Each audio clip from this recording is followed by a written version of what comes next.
So take a minute to read this problem because I'm just going to jump right in. We're making 5 payments, so 1, 2, 3, 4, 5.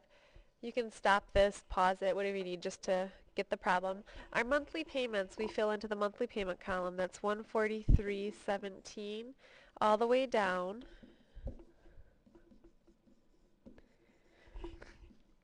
And the last one is just the 143.15, and that difference just comes about from rounding throughout the problem.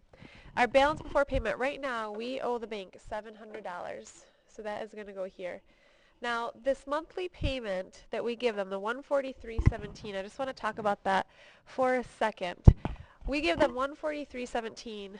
Of that, the bank is going to keep some of it. They're going to keep their interest. That's why they loan out money, so they can keep some of it.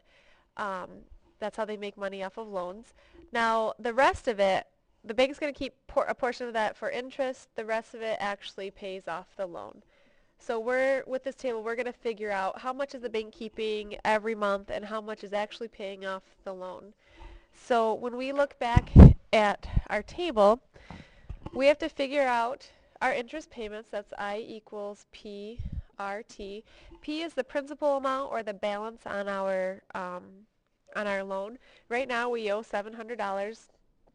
Our rate is 9% as a decimal, so 0.09, and our T is 1 over 12 because we're making monthly payments. I can combine those and just do a 0.09 divided by 12, and let's just calculate this to see what we get. Let's see, 700 times 0.09 divided by 12, and we get $5.25. So $5.25 goes right here. Now if we take a look again at the fact that we gave them 143.17, the bank is going to keep $5.25 for themselves. So how much is actually paying off the loan? That's what our next column is for, this principal payment. So what we want to figure out is, let's take that 143.17 and subtract out the 525. So if we go to our calculator, take our payment, 143.17,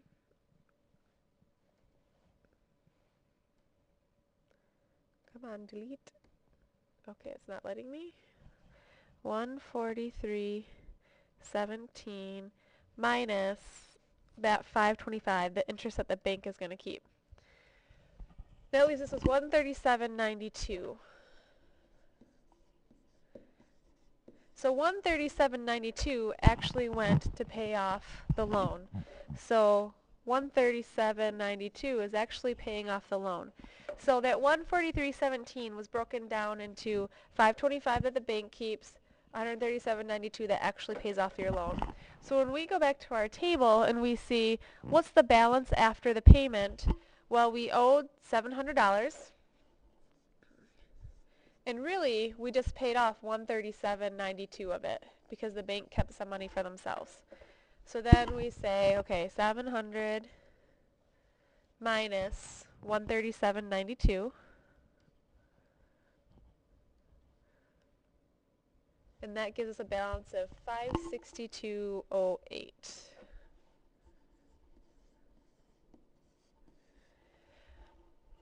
So after the first payment, 562.08 of our loan has been paid off. So we bring that 562.08 over here.